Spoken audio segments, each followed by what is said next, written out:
Reality Bites 2 continued. Mike and Lana continued to have profound conversations on the couch in the living room of Mike's San Francisco condominium. Day turned to night, and as they gazed upon a gloriously big setting sun, followed by a luminous evening lit by pulsating planets and stars.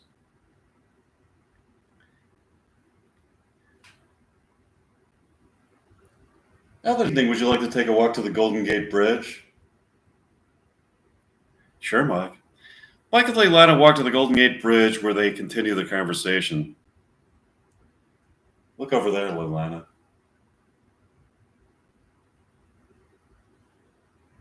I see it. It looks exactly like you. All of a sudden, a man who exactly resembles Mike walks up to Mike and Leilani. Hi, people. You are my exact counterpart.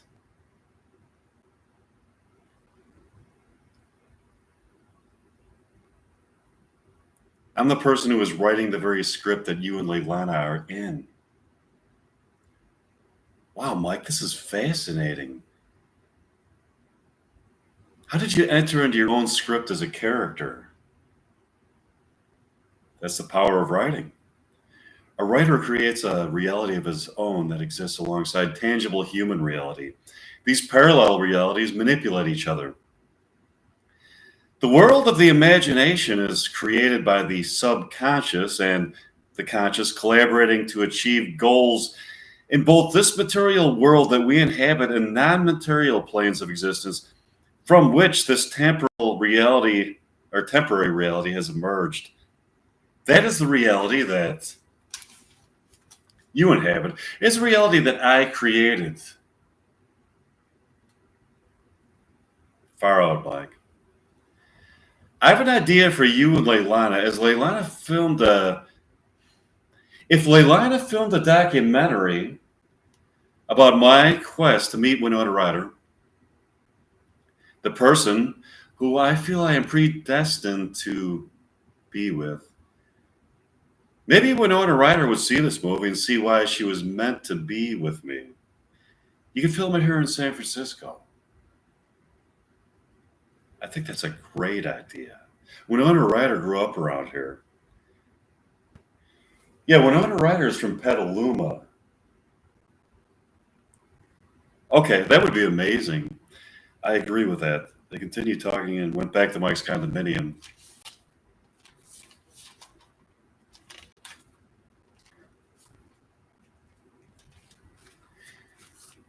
In tandem with the showing of this movie, the following is taking place. Winona Ryder goes to see Reality Bites 2, Fantasies Can Also Bite, with Janine Garofalo at the Dream Love Theater in San Francisco. They both order a bucket of popcorn and soda pop. They go to their seats to watch the movie. They see the scene where the real-life Mike Meyer is talking to the archetypal characters Mike Meyer and Leilani Pierce, in giving them advice on how to facilitate Leilani Pierce's movie to San Francisco by filming a documentary there. It's always interesting to watch yourself in a movie, isn't it, Janine? Yes, it is. I think people are very critical of themselves, so it can be hard to watch yourself.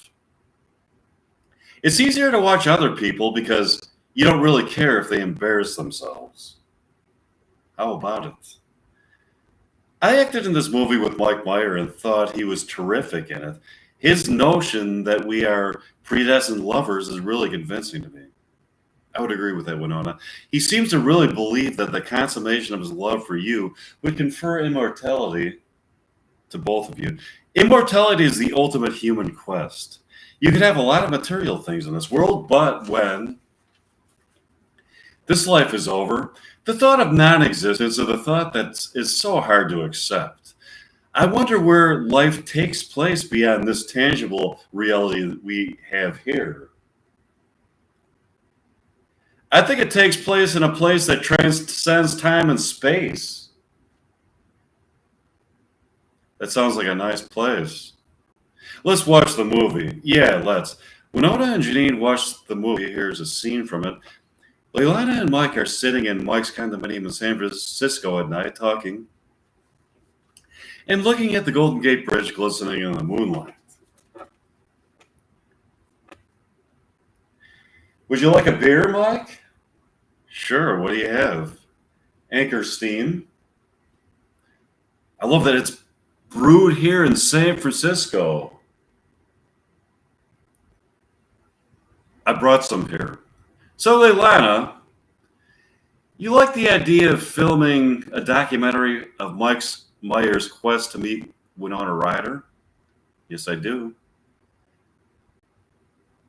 But I have to finish my filming of my documentary of the American buffalo in Texas. I'm stuck in Texas for a while.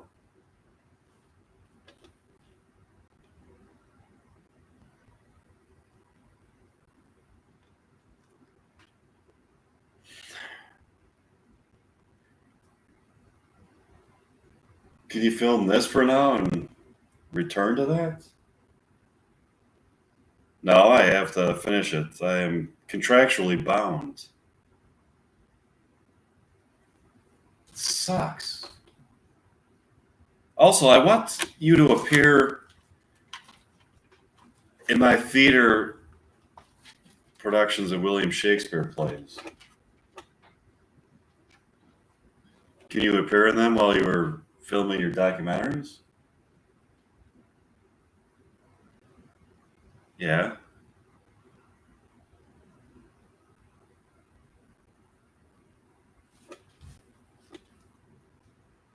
Would you like to practice some William Shakespeare dialogue tonight? Sure. Mike and Leilana practice again. Here is an excerpt from it. Now I got to get my William Shakespeare book out.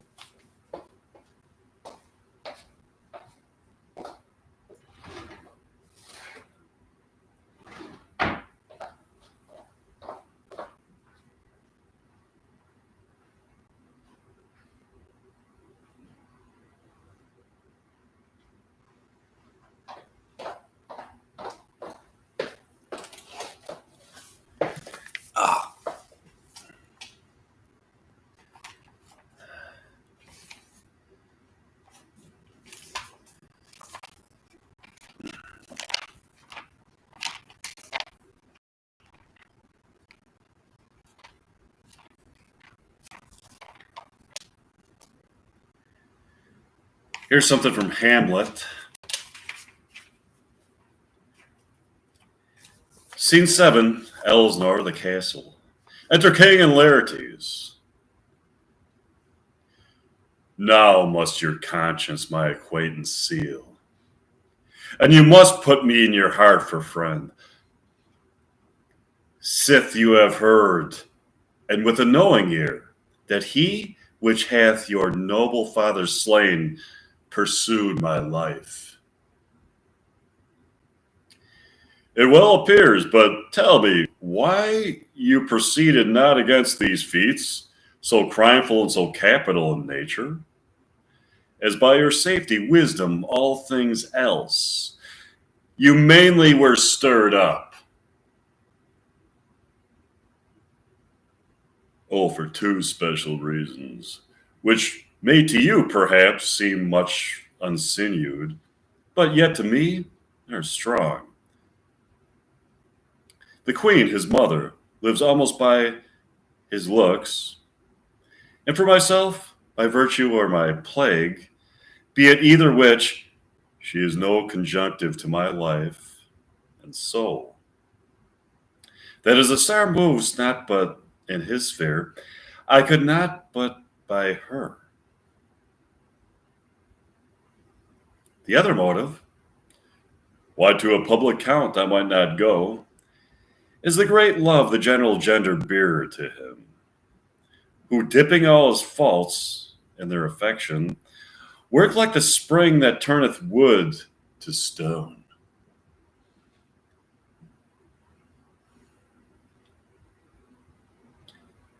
convert his gyves to graces. So that my arrows, too slightly timbered for so loud a wind, would have reverted to my bow again, but not where I have aimed them. And so, have a noble father lost, a sister driven into desperate terms, whose worth, if praises may go back, stood challenger on mount of all his age for her perfections.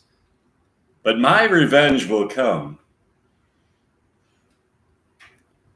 Break not your sleeps for that. You must not think that we are made of stuff so flat and dull, that we can't let our beard be shook with danger, and think it pastime. You shortly shall hear more. That I hope will teach you imagine. Enter a messenger with letters. How now? What news?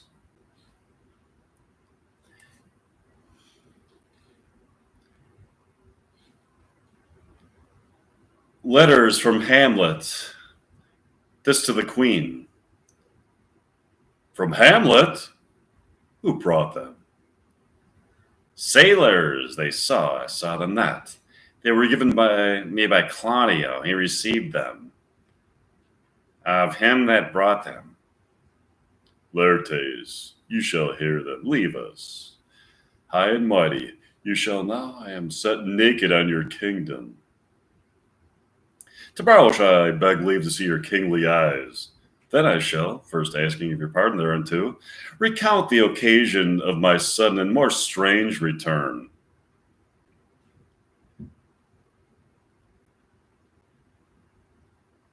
What should this mean? Are all the rest come back? Or is it some abuse and no such thing? Know you the hand? 'Tis Hamlet's character naked. And in a postscript here, he says, alone, can you devise me? I am lost in it. But let him come. It warms the very sickness in my heart that I shall live and tell to his teeth, thou didst thou. It be so, Laertes, as how it should be, how otherwise. Will you be ruled by me? To thine own peace, if he now be returned as checking at his voyage, and that he means no more to undertake it, I will work him to an exploit now ripe in my device, under which he had not chose but fall.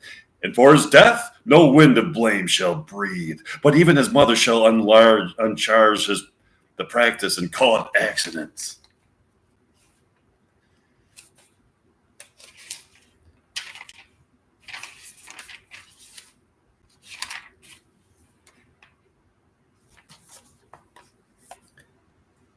The rather, if you could devise it so,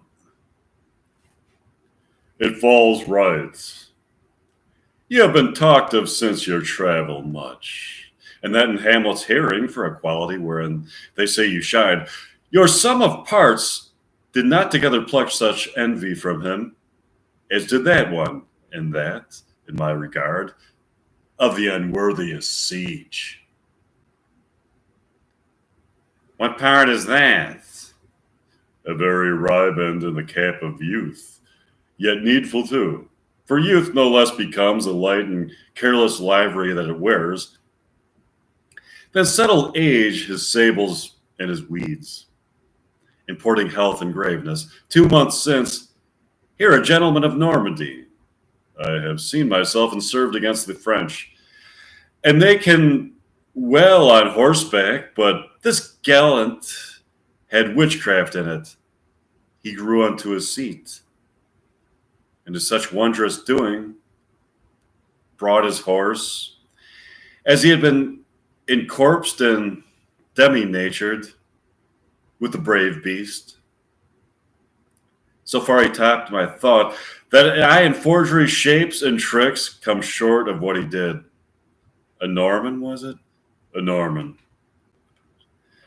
I know him well. He is the brooch indeed, and gem of all the nation. He made confession of you and gave him. Okay, so that was enough of Hamlet. Let's do another one.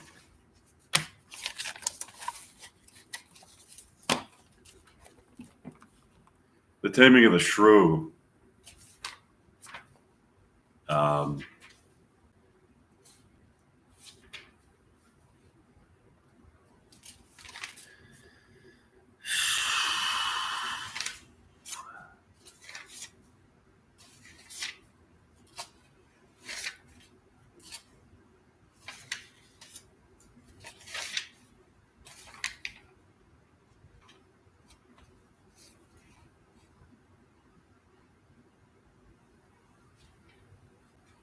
now, as you like it, the first part of the Hungry King of the Fourth.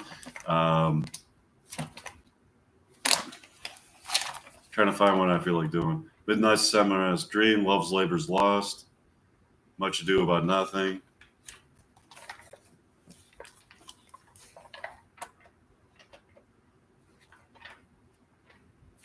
Macbeth.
Romeo and Juliet.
Oh, blessed, blessed night.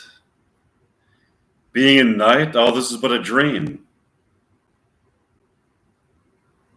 Too flattering sweet to be substantial. Re-enter Juliet above. 3 words, dear Romeo, and good night indeed. If that thy bent of love be honorable, thy purpose marriage, send me word tomorrow, by one that I'll procure to come to thee.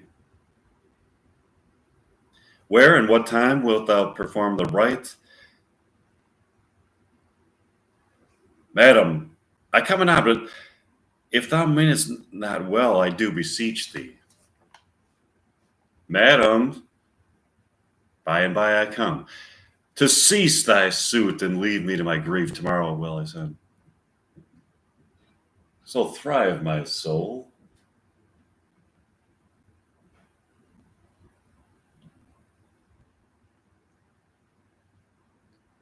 A thousand times good night. A thousand times the worse to want thy light.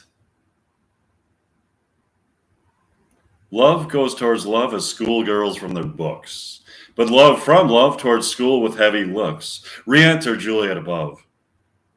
Hissed, Romeo, hissed. Over a Faulkner's voice, to lure this tassel gentle back again. Bondage is hoarse, and may not speak aloud, else would I tear the cave where echo lies, and make her airy tongue more hoarse than mine, with repetition of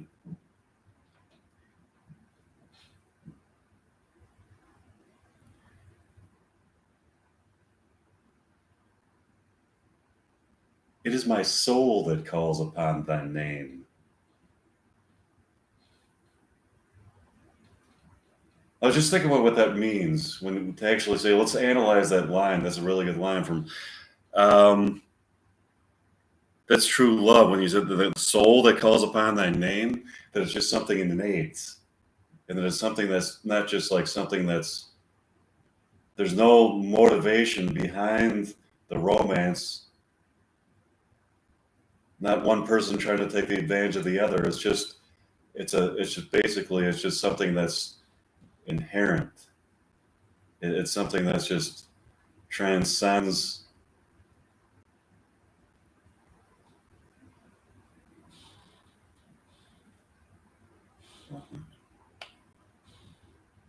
How silver sweet sound lovers' tongues by night, like softest music to attending ears. Romeo, my dear, at what o'clock tomorrow shall I send to thee? By the hour of 9. I will not fail. 'Tis 20 years till then. I forgot why I did call thee back. Let me stand here till thou remember it.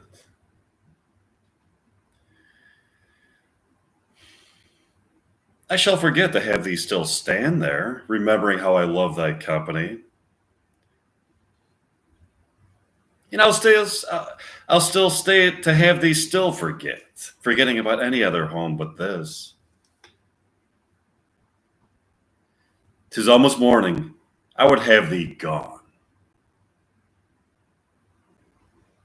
And yet no farther than a wanton's bird that lets it hop a little from her hand, like a poor prisoner in his twisted gyves, and with a silk thread plucks it back again, so loving jealous of his liberty. I would I were thy bird. Sweet, so would I. Yet I should kill thee with much cherishing. Good night. Good night. Parting is such sweet sorrow that I shall say good night till it be morrow. Sleep dwell upon thine eyes. Peace in thy breast.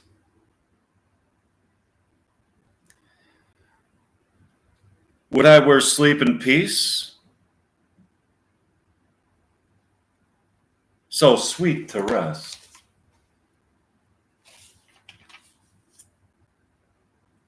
Hence, well, I go to my ghostly father's cell to help him, his help to crave and my dear hap to tell.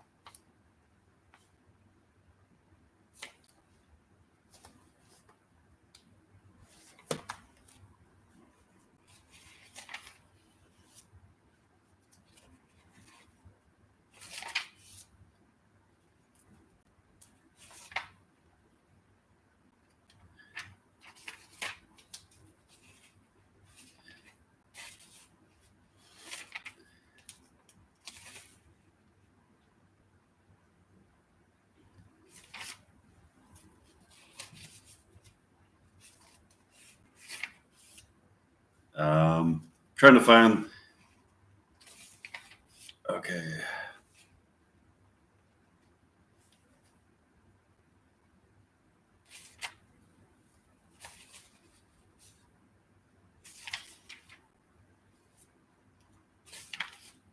Um, Enter Romeo, Balthasar, with a torch, a mattock, and a crow of iron. Give me that mattock and the wrenching iron. Oh, take this letter early in the morning. See thou deliver it to my father. Give me the light upon the life I charge thee. Whatever thou hearest or seest, stand all aloof, and do not interrupt me in my course. Why I descend in this bed of death is partly to behold my lady's face,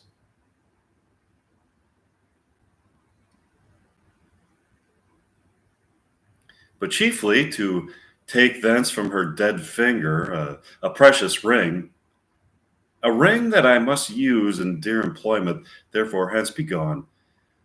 But if thou jealous, dost return to pry in what I farther shall intend to do, by heaven I will tear thee joint by joint, and strew this hungry churchyard with thy limbs. Boy, that's pretty violent. The time and my intents are savage wild, my more fierce and more inexorable far than empty tigers or the roaring sea.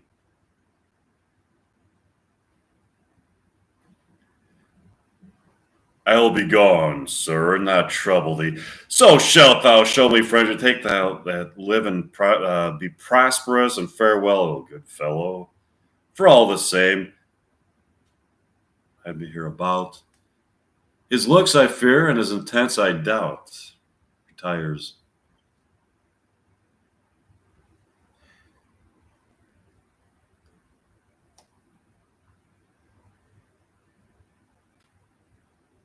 Thou detestable maw, thou womb of death, gorged with the dearest morsel of the earth. Thus I enforce thy rotten jaws to open, breaking open the tomb. And despite, I'll cram thee with more food.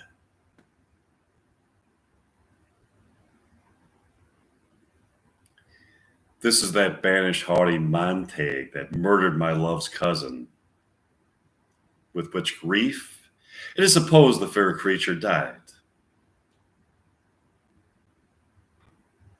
And here has come to do some villainous shame to the dead bodies. I will apprehend him. Stop thy unhallowed toil, vile Montague. Can vengeance be pursued further than death?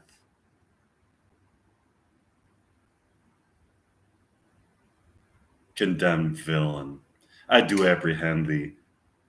Obey and go with me, for thou must die. I must indeed, and therefore came I hither. Good gentle youth,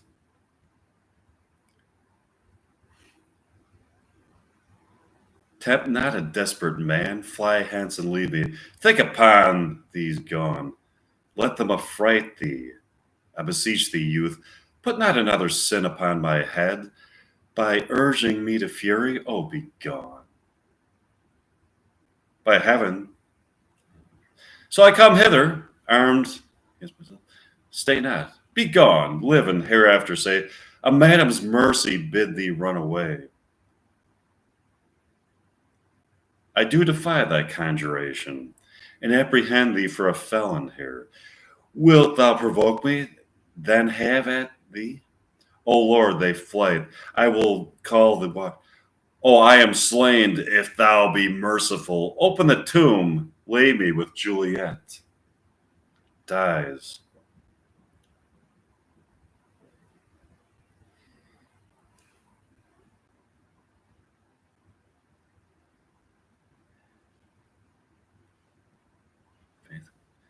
Let me peruse this faith, Mercutio's kinsman, noble county Paris. When my betossed soul did attend him as we rode. I think he told me Paris should have married Juliet. Said he not so, or did I dream it so?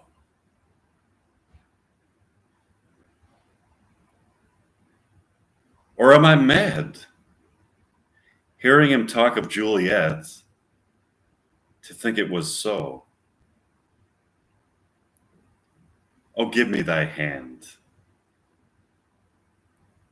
One writ with me in sour misfortune's book.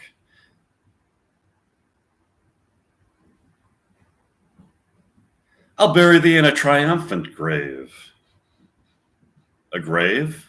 Oh no, a lantern, slaughtered youth. For here lies Juliet, and her beauty makes this vault a feasting presence full of light. Death lies thou here there, by a dead man interred, laying Paris in the tomb.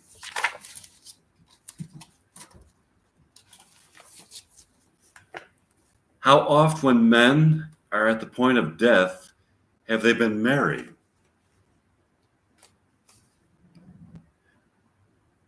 Which their keepers call a lightning before death.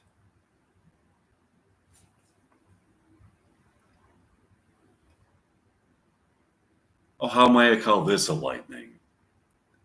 Oh, my love, my wife, death that hath sucked the honey of thy breath.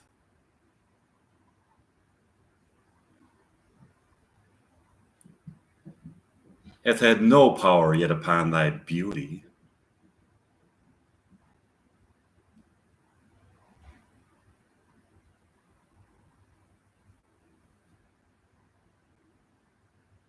That's really good when you stop and analyze this. Okay, so what is he saying here? What is Shakespeare saying? So he's talking about death. He's almost like referring to death itself as like a separate entity. If you can consider life and death as like tangible, not just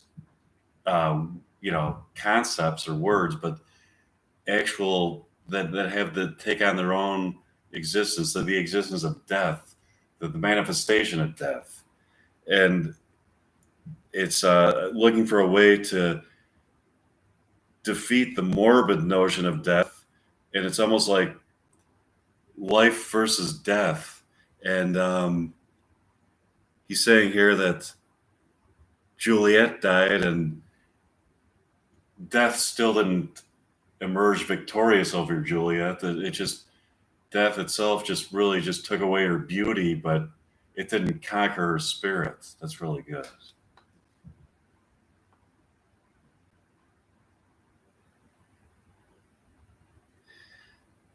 Thou art not conquered. Beauty's ensign yet is crimson in thy lips and thy cheeks. And death's pale flag is not advanced there. Tybalt, liest thou there in thy bloody sheet? Oh, what more favor can I do to thee than with that hand that cut thy youth in twain? To sunder was thine enemy. Forgive me, cousin. Ah, dear Juliet.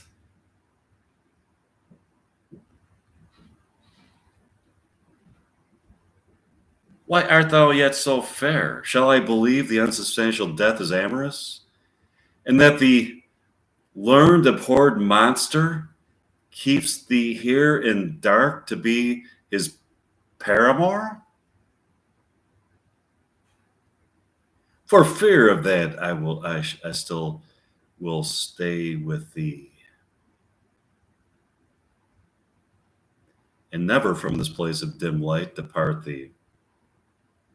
Here will I remain with worms that are thy chambermaids. Oh, here will I set up my everlasting rest, and shake the yoke of inauspicious stars from this world wearied flesh. Eyes, look your last. Arms, take your last embrace, and lips, O you, the doors of breath seal with a righteous kiss, a dateless bargain to engrossing death. Come, bitter conduct, come, unsavory guide, thou desperate pilot, now at once run on.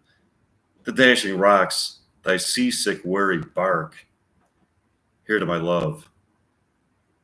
O true apothecary, thy drugs are quick, thus with a kiss I die, falls.